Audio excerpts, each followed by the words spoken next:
حسبي الله لا إله إلا هو عليه توكلت وهو رب العرش العظيم رب اشرح لي صدري ويسر لي أمري واحلل عقدة من لساني يفقهوا قولي رب زدني علما. السلام عليكم ورحمة الله. إن الحمد لله نحمده ونستعينه ونستغفره ونعوذ بالله من شرور أنفسنا ومن سيئات أعمالنا من يهده الله فلا مضل له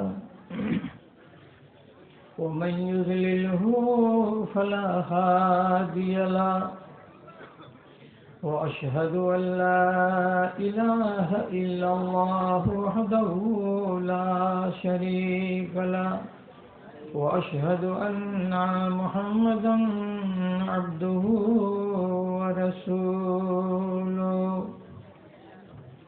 أما بعد أعوذ بالله من الشيطان الرجيم. بسم الله الرحمن الرحيم.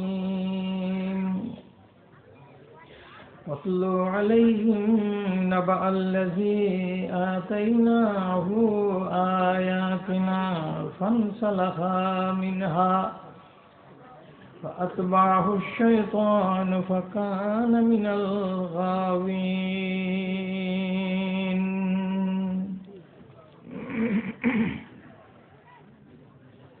আমার মতো পাপী যেন কেহ নাহি হয়, জানি না জীবনে আমার জয় হলো না ক্ষয় গো, জয় হলো না ক্ষয়। পাপ আমাকে গ্রাস করিবে, আমি হব নরকবাসী, তবে কেন সুপথ ছেড়ে কুপথ ভালোবাসি, আমি কুপথ ভালোবাসি। বাহির খানা মানুষ আমার, ভিতর মানুষ নয়, বাহির খানা মানুষ আমার, ভিতর মানুষ নয়। আমার মতো পাপী যেন কেহ নাহি হয়।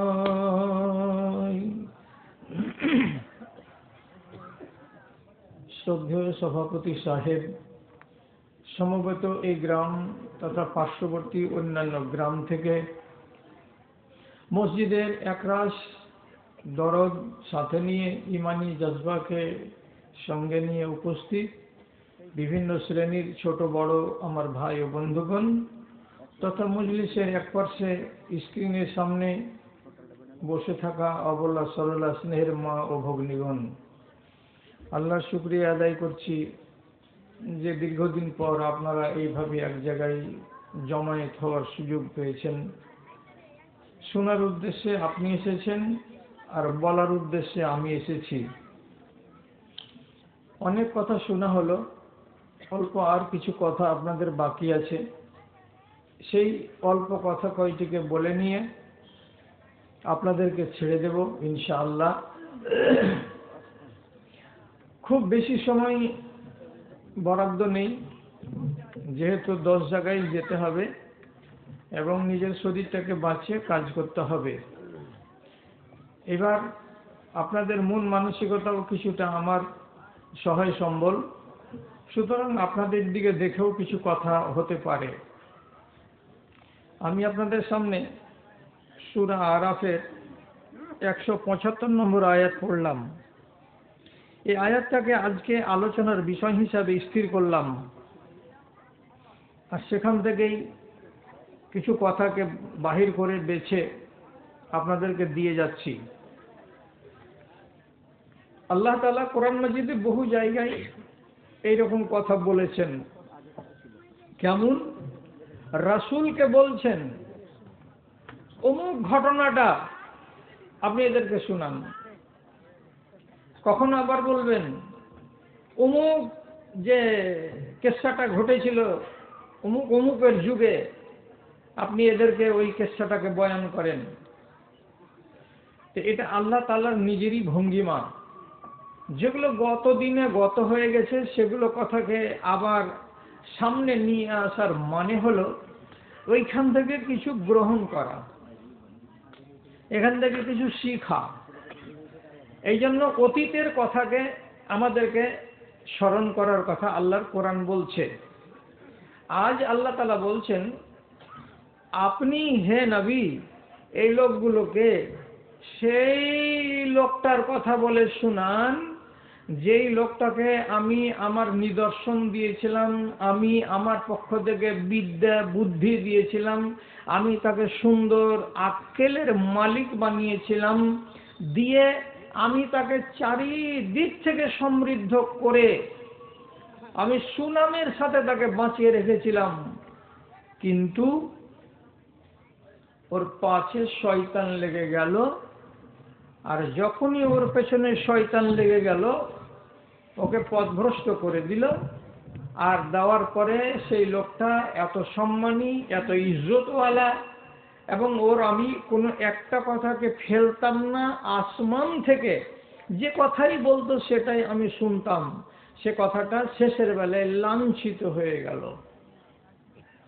সেই লোকটা শেষের বেলায় একবারে আমার কাছে এতটাই ঘৃণার পাত্র হলো যে গুমরাহ, পথভ্রষ্ট এবং লাঞ্ছনার জিন্দেগি গত করে কবরে গেল।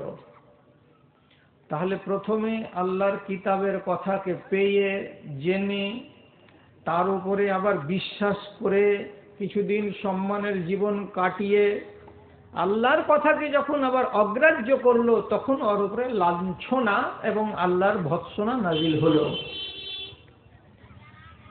আয়াতটা থেকে আমাদেরকে কি শিখাবেন আল্লাহ তাআলা?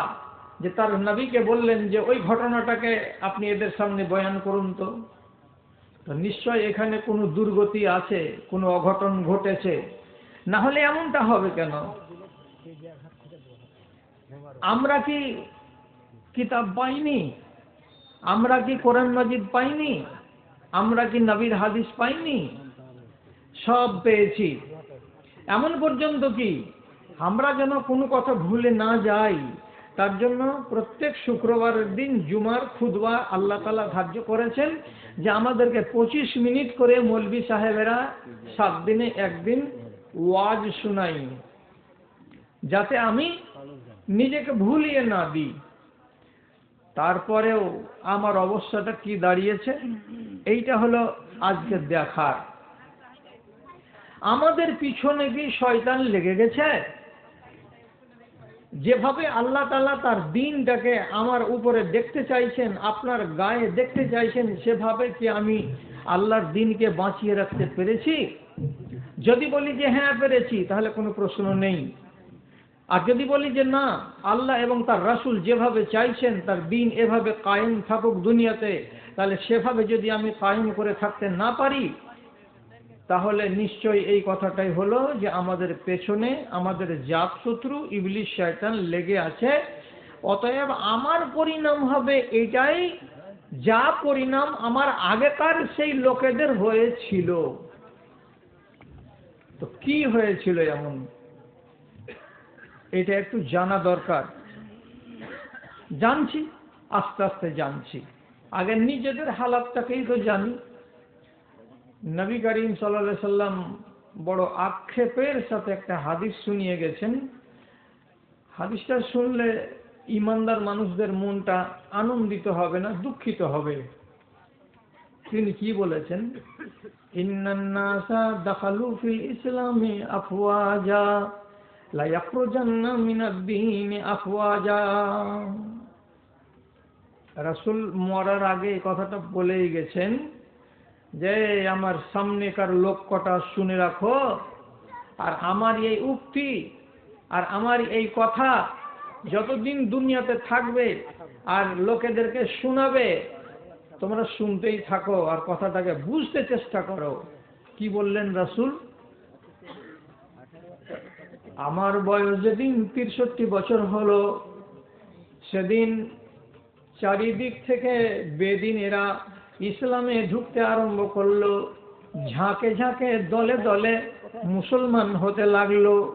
আর যখন ঝাঁকে ঝাঁকে দলে দলে মুসলমান হতে লাগলো, তখন আল্লাহ তাআলা আমাকে বললেন, হে নবী, যে জন্য আপনাকে পাঠিয়েছিলাম এই দুনিয়ায় সেটা পূর্ণ হয়ে গেছে। আপনাকে আর বেঁচে থেকে লাভ নেই, এখন আপনাকে আমার কাছে চলে আসতে হবে। সুতরাং যে কয়টা দিন দেরি আছে, আপনি দুয়া তসবিহ নমাজ রোজা করে কাটিয়ে দেন, অতি তাড়াতাড়ি আপনি আমার কাছে চলে আসবেন। সূরাটার নাম সূরা নাসর, ইজা জা নাসরুল্লাহি ওয়াল ফাতহ। এতে আল্লাহ তাআলা বলেই দিলেন, যখন ঝাঁকে ঝাঁকে মুসলমান হয়ে যাচ্ছে লোক, তখন আপনি আর কি করবেন? আপনার আর ওয়াজ করার, আর আপনার রাত রাত জেগে জেগে মানুষের গ্রামে যাওয়ার আর মানুষকে ডেকে ডেকে বুঝাবার আর দরকার নেই। যতটুকু বুঝাবার ছিল লোককে বুঝিয়ে দিয়েছেন। এখন মানুষ তো ঝাঁকে ঝাঁক ইসলাম কবুল করছে। অতএব আপনার কাজ শেষ, ডিউটি শেষ, আপনাকে এবার মরে যেতে হবে। আর ঠিক তাই হলো।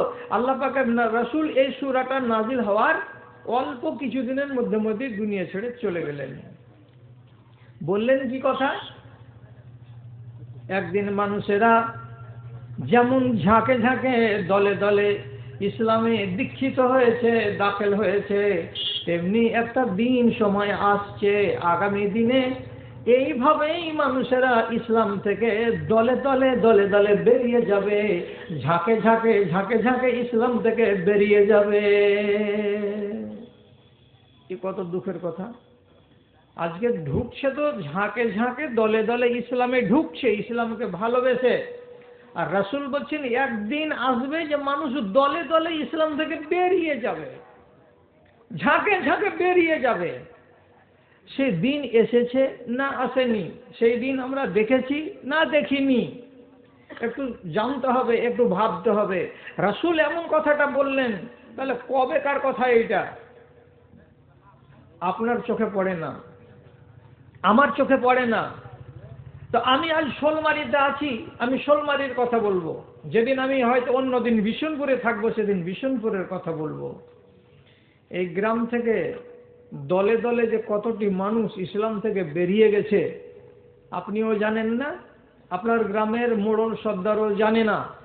রাসূলের হাদিস অনুযায়ী আপনি এবার ফর্মুলা করে দেখবেন সকালবেলায়, তাহলে বুঝতে পারবেন যে হ্যাঁ কতটি বেরিয়ে গেছে। শুধু নাম দিয়ে মুসলমান হয় না, শুধু চেহারাতে এক গাদা দাড়ি রাখতে গেলে মুসলমান হয় না।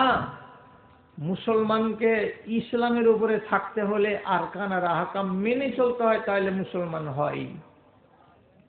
কেমন হয়ে বেরিয়ে যায়? দুটা কথা বলে দিচ্ছি, মাথা থেকে নামাবেন না। কি কথা? দুটার মূল হলো এই যে ইসলামে আসা যেমন খুবই সহজ, তেমনি ইসলাম থেকে বেরিয়ে যাওয়াও খুব আসান। ইসলামে ঢুকতে গেলে কোন রকম শামিয়ানা টানতে হয় না, টেবিল আর চেয়ার আর বেঞ্চ সাজাতে হয় না, মাইক লাগাতে হয় না, 20টা মাওলানা ডাকতে হয় না। একদম সহজ ব্যাপার কেউ যদি মুসলমান হতে চাইতো। তেমনি ইসলাম থেকে যদি কেউ বের হতে চায়, এটাও একেবারে সহজ, একেবারে আসান। আপনি ভাবতেই পারবেন না যে এত আসান।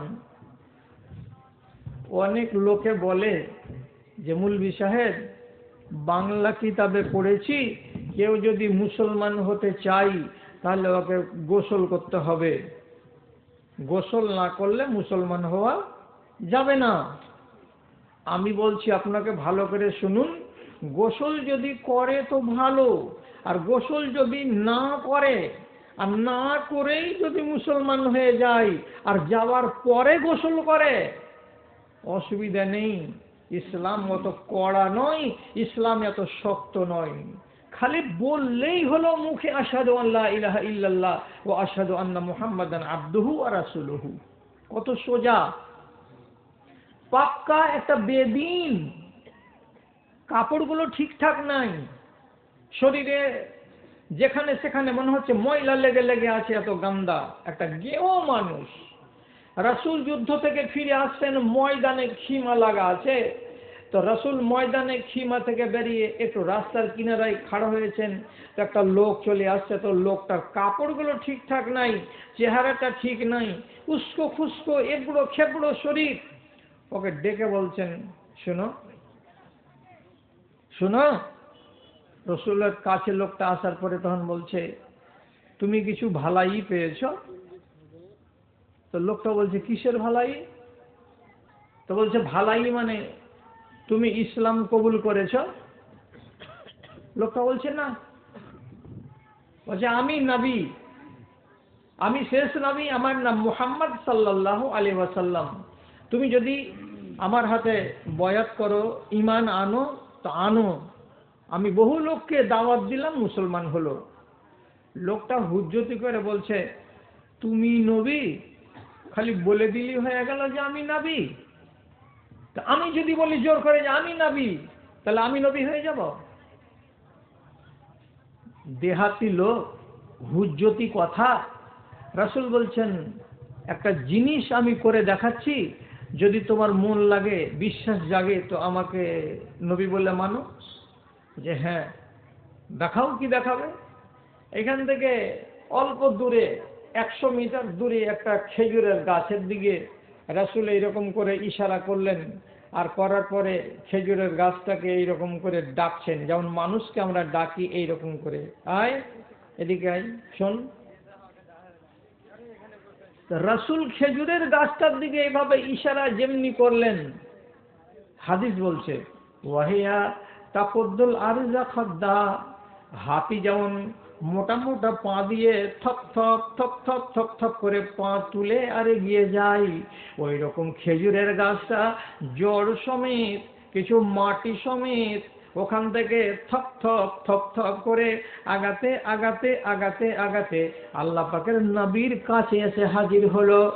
রাসূল ইশারা করে বলছেন, এই খেজুরের গাছ, উপর দিক থেকে 2-4টা খেজুরের দানাগুলো নিচে ফেলে দে, নিচে ফেলে দে বলে যেমনি ইশারা করা, সেখান থেকে কয়েকটা দানা পড়ে গেল।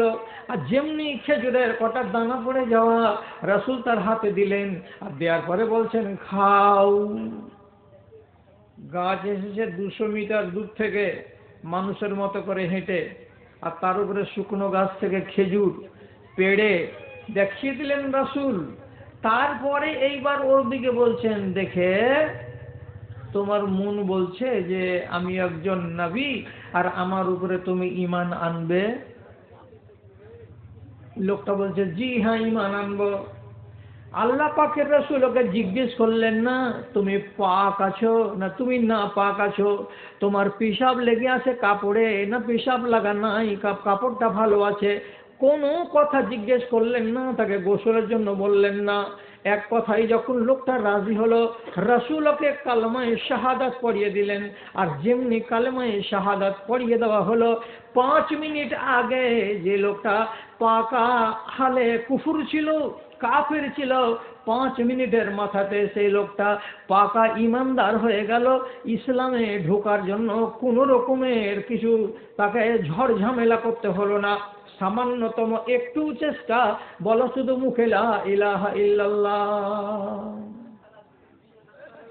ইসলামে প্রবেশ করতে গেলে ঝামেলা লাগে না, আসান, 1 মিনিটের ব্যাপার, মুখে বলে দিল মুসলমান হয়ে গেল। এখন থেকে এই লোকটা ইমানদার মুসলমান লোক, ওটা বলেনি তো কাফের লোক ছিল। তাহলে ইসলামে ঢোকাটা যেমন সহজ, তেমনি ইসলাম থেকে বেরিয়ে যাওয়াটাও সহজ। এটা কোনো ভারী ব্যাপার নয়। আপনাকে বলছি, কথাগুলোকে বুঝতে চেষ্টা করুন। আমি একটা উদাহরণ দিচ্ছি। সোলমারি গ্রাম, বিশনপুর গ্রাম, সব গ্রামেরই লোক এখানে আছো, নিজের উপরে ফিট করে দেখো। ইসলাম থেকে বেরিয়ে যাওয়ার একটা উদাহরণ কি রাসূল বলছেন, মান তারাকা সালাসা জুমাআতিন তাহাওয়ানান, কোনো একটা মানুষ পরপর 1 জুমা 2 জুমা 3 জুমা পর পর যদি 3 জুমাকে ইচ্ছাকৃতভাবে গাফেল হয়ে ও অসচেতন হয়ে, কোনো ওজর নাই, আপত্তি নাই, বিদেশে যায়নি, বাড়িতেই ছিল, জেনে শুনে বুঝে সুঝে যদি 3 জুমাকে ছেড়ে দেয়, তাহলে সেই লোকটার অন্তরে লাইট জ্বালিয়েও তুমি ঈমান খুঁজে পাবে না। ওর বুক থেকে ঈমান কোথায় পালিয়ে গেছে, আর কবে যে ইসলাম থেকে এই লোকটা বেরিয়ে গেছে তুমি জানো না, আমি জানি না। অথচ তার নাম নুরুল ইসলাম, অথচ তার নাম জিয়াউর রহমান, অথচ তার নাম আব্দুর রহমান হয়েই আছে। একটা উদাহরণ, পরপর 3 জুমা যে ছেড়ে দিয়েছে সে লোকটার বুক থেকে ঈমান বেরিয়ে গেছে। সে লোকটা কবে যে গায়রি মুসলিম হয়ে গেছে সেটা কথা আপনিও জানেন না, আমিও জানি না। এইরকম লোক কি উত্তর মাথা থেকে শুরু করে দক্ষিণ মাথা পর্যন্ত শোলমারিতে 10-20টা পাওয়া যাবে না? যদি 10-20টা পাওয়া যায় এই গ্রামে, যদি 10-20টা পাওয়া যায় বিশনপুরে, যদি 10-20টা বালুয়াঘাট আর ধানগড়া আর শোলমারি হলদিবাড়িতে পাওয়া যায়, তাহলে ঝাঁক কাকে বলে? এতটি লোক তো বেরিয়েই গেছে ইসলাম থেকে। আর আমিও বলছি কি না, মুসলমানই তো আছে না, ওর নাম তো আব্দুল সালাম আব্দুর রহমান, আমি ওকে অমুসলমান বলবো কেন? কিন্তু হাদিস অনুযায়ী আপনাকে ফয়সালা করতে বলা হলো, মানতে পারছেন না? না, তাহলে শুনেন, কতটি কথা রাখতে পারবেন আর কতটি কথা হারিয়ে দিবেন। আপনাকে একবারে সুন্দর কথা বলছি আর নির্ভরযোগ্য কথা বলছি, কোনো গলত কথা বলিনি। রাসূল একদিন কিছু লোককে ডেকে বলছেন, এই লোকেরা শোনো, এই যে বাড়িখানের দক্ষিণ দিকে ওই যে একটা কবর দেখতে পাচ্ছ, ওই কবরের কাছে যাও এবং ওই কবরের উপরে গিয়ে ভিতরে লাশ আছে, লোকটাকে মাটি দেওয়া গেছে আজ 5-7 দিন আগে, উপরে মাটির উপরে কাঠের ফর্মার উপরে পাটাতনের উপরে মাটি চাপানো আছে, মানুষটা ভিতরে আছে থাক না কেন, ওর কবরকে তোমরা 100টা করে কোড়া লাগাও, একটা একটা একটা একটা করে কবরের উপরে কোড়া লাগাও, মারো কোড়া কবরে। কবরে কোড়া মারতে রাসূল আদেশ করলেন। আরে সমস্ত লোক দাঁতে আঙুল কেটে তাজ্জব বনে গিয়ে বলছে সুবহানাল্লাহ, এরকম কথা তো জীবনে দেখিনি শুনিনি। কবরকে মারতে বলছেন আল্লাহ পাকের রাসূল যে কোড়া লাগাও। কোড়া যেমনি মারা হলো একটা, ওর কবরের ভেতরে যে আগুন জ্বলছিল সে আগুন কিন্তু নিভিয়ে গেল। আর নিভিয়ে যখন গেছে তখন ওখান থেকেই ও আওয়াজ দিচ্ছে যারা মারছে তাদের দিকে তাকিয়ে। কি আওয়াজ দিল? এক রিওয়ায়েতে লেমা তাজরিবুনানি, অফির রিওয়ায়েতে লেমা তুজাল্লিদুনানি, এই লোকেরা, এতজন লোক এসে আমার কবরের উপরে তোমরা কোড়া বর্ষালে কেন, কিংবা তোমরা আমার কবরের উপরে এইরকম করে লাঠি লাগালে কেন, মারলে কেন, তোমরা একটু আমাকে জানাও। শেষের বেলায় কি জানতে পারা গেল, কারণটা কি? রাসূল কারীম বলছেন, ইন্নাকা সাল্লাইতা সালাতান বিগাইরি তুহুরিন ওয়া মারারতা আলা রাজুলিন মাজলুমিন ফালাম তানসুরহু। তুমি তোমার জীবনে 2টো অপরাধ করেছো, তোমার জীবনে 2টো অপরাধ আল্লাহকে বড্ড বড় বলে মনে হয়েছে। এক, তুমি তোমার জীবনে একদিন 1 ওয়াক্তের নামাজ পড়েছো, কিন্তু তুমি ওযু করনি, বিনা ওযুতেই নামাজ পড়ে নিয়েছিলে। অথচ তোমার পানি ছোঁয়া যদি মুশকিল ছিল তো তুমি তায়াম্মুম করে নিতে, তুমি তায়াম্মুম করনি, তুমি ওযুও করনি, বিনা ওযুতে একদিন 1 ওয়াক্তের নামাজ তুমি আদায় করেছো। এবং একদিন তোমার তুমি একদিন একটা মাজলুমের সামন দিয়ে চলে যাচ্ছিলে, ও বেচারি সাহায্যের জন্য বড় বড় চোখ করে তোমার দিকে চাইছিল, তুমি ওর দিকে চোখ তুলে তাকাওনি, মদদ করনি, বেচারি মাজলুম হয়ে রোডের কিনারায় পড়েই থেকে গেছে। এই 2টা অপরাধের কারণে তোমার কবরকে কোড়া মারার নির্দেশ দেওয়া হয়েছে। আপনি এবার নিজেকে একটু সামলে নিয়ে বলুন, কেন? যত আমার বয়স বাড়ছে তত আমি আনকা কথা বলছি। আর এই আনকা কথা বলতে বলতে 70 বছর যদি আল্লাহ জুটিয়ে দেয় তো কবরে চলে যাব। কালকে সকালে তো বলবেন এই টোলায় গিয়ে যে বদরুদ্দোজা কথা বলেছে, তো বললে কি হবে? আমি কি ঝুটা কথা বলবো যে আমার ভেতরটা দুরু দুরু করে কাঁপবে? আমি যেটা পড়লাম, যেটা আপনাকে বললাম, যাদের দেখার নজর আছে, যাদের দেখার মতো আল্লাহ তাআলা বিদ্যা বুদ্ধি দিয়েছেন, তারা দেখবে। এবার আপনি অতটি জানেন না, আমার মুখ থেকে শুনে নিলেন, পর কথা শুনেন। যদি এই লোকটা এক ওয়াক্তের নমাজ বিনা ওযুতে পড়ে থাকে আর তার কবরকে যদি রাসূল 100টা কোড়া মারতে বলে থাকে, তাহলে আপনি বলুন ফতোয়াটা, যে লোকটা সারা সারা মাস নামাজ পড়ে না, এই লোকটার কবরকে কতটি কোড়া মারা যাবে? আর ইয়ে ওযু করেনি কিন্তু নামাজ পড়েছে, আর আপনি নামাজই পড়লেন না, তাহলে আপনার কবরকে কতটি কোড়া মারা যাওয়া চাই? আল্লাহ, আপনি আন্দাজ করুন। হ্যাঁ, এখান থেকে অনুমান করা দরকার যে এইটা একটা গুনার কারণে তার যদি কোড়া খেতে হয়, তাহলে আপনাকে আর আমার মতো আর আপনার মতো এই দেশে যতগুলো লোক আছে নামাজ ছাড়া, এর ব্যাপারে আর এক পয়সা পরিমাণে কোনো সন্দেহ আছে যে এই লোকটা ইসলাম থেকে খারিজ হয়নি? কসম আল্লাহর, কি বারের দিন যে ইসলাম থেকে ও বেরিয়ে গেছে আপনিও জানেন না, আমিও জানি না। আপনি ইনকার করছেন। কত ওয়াজ শুনেছেন? ওয়াজ শোনার পরে ওয়াজের প্রতি মান্যতা নেই। যদি বলেন হ্যাঁ আছে, আমি এখানে বসে বসে প্রমাণ দিচ্ছি। ভালো করে বুঝবেন, কোনো মেয়ের যদি আপনি বিয়ে দেন, আপনি মেয়েটা দিয়ে দিচ্ছেন, এটা আপনার দয়া। আর যারা মেয়েটাকে নিয়ে যাবে তারা সামান কিনতে এসেছে, সামানের মূল্য চুকিয়ে নিয়ে যাবে। এর মূল্যটার নাম আরবিতে হলো মোহর। এটাকে আপনাকে আর আমাকে দিয়ে নিয়ে যেতে হবে। এটা হলো শরিয়াত।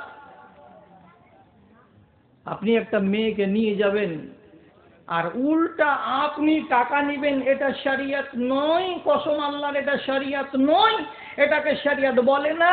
যারা এই কাজ করে আর যারা এই রকম করে টাকা নেয়, তারা হারাম খায়, হারাম নেই। ওরা হারামি। ওর পেট থেকে যেগুলো আওলাদ পয়দা হবে সেগুলো বাপের মতোই বজ্জলন হবে, আর এইরকমই হারামখোরি বুদ্ধিগুলো করবে, এটাই আশা করা যায়। কিন্তু থেমেছে কি? এত ওয়াজ করার পরে এটা কি থেমেছে? থামেনি। আপনি একটা হাদিস থামতে পারবেন? শুধু আপনাকে শিখাবার জন্য বলছি। হযরত ফাতেমার সাথে আলী রাদিয়াল্লাহু তাআলা আনহুর বিয়ে হলো, তো 8 দিন পরে শ্বশুরকে গিয়ে জামাই বলছে, রাসূল, আপনার বেটির সাথে ঘর সংসার পাতাবো, আপনি আপনার বেটিকে বিদায় করে দেন। আপনি বলবেন শ্বশুরকে এগুলা কথা বলে? শ্বশুরকে এগুলা কথা বলে? তো শ্বশুরকে বলবে না তো কাকে বলে? গাঁলাকে বলবে? একদম শরীয়তে জায়েজ কথা। কি?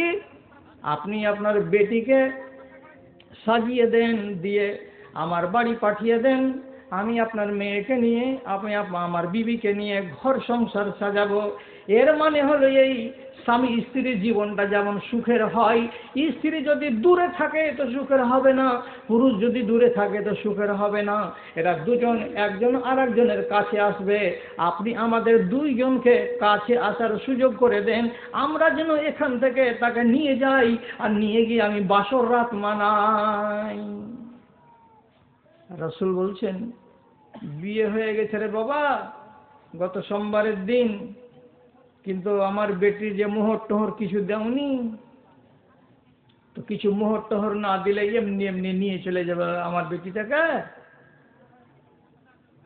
তখন হযরত আলী বলছেন, মা ইনদি শাইউন, আমার কাছে দেওয়ার মতো কোনো জিনিস নাই।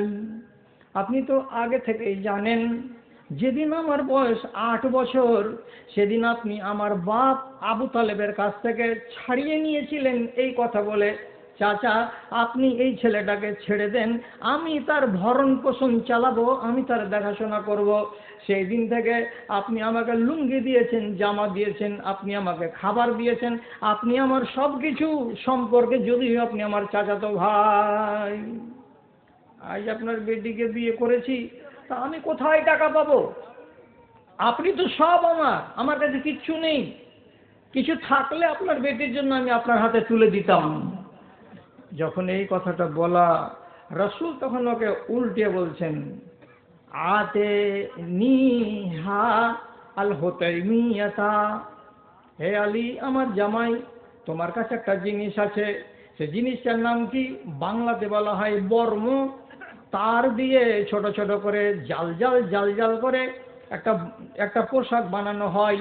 ওই পোশাকটা গায়ে দিয়ে মিলিটারিরা যুদ্ধের ময়দানে যায়, যাতে কেউ তরবারি মেরে দিতে গেলে গায়ে কেটে বসে যাবে না। এই জাল দিয়ে তৈরি করা, লোহার তার দিয়ে তৈরি করা বর্মটা, এর দাম বাজারে কমসে কম 10 দিরহাম হবে। আরব দেশের চাঁদির টাকাকে দিরহাম বলা হয়। 10 দিরহাম এটার দাম হবে। কিচ্ছু যদি না থাকে তো তোমার বাড়ি থেকে লোহার বর্মটা নিয়ে আসো, আর আমার বেটি ফাতেমাকে দিয়ে দাও। আমার বেটি ফাতেমা ওই জিনিসটার মালিক হয়ে যাবে, আর তার বিনিময়ে আমার বেটি তোমার বাড়ি যাবে, তোমার ঘর সংসারে দেখাশোনা করবে।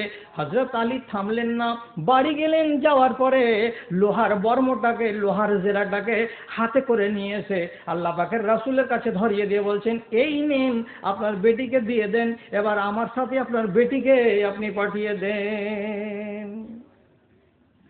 সেদিন তো হযরত আলী বললেন না, আপনি তো আমাকে একটাও কাপড় দেননি, আপনি তো আমাকে ফুল প্যান্টও দেননি, আপনি তো আমাকে শার্টও দেননি, আর আপনি উল্টা আমার কাছে চাইছেন যে দাও আমার বেটিকে কি দিতে হবে।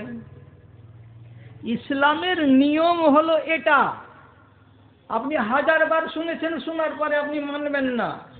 তাহলে কোরআনের যে আয়াতটা পড়েছিলাম তাতে কি তর্জমাটা বলেছিলাম? হে নবী, আপনি ওই কথাগুলোকে, এই লোকগুলোকে স্মরণ করান যাদেরকে আমি আমার নিদর্শন, আমি আমার কিতাব, আমি আমার আয়াত, আমি আমার কিছু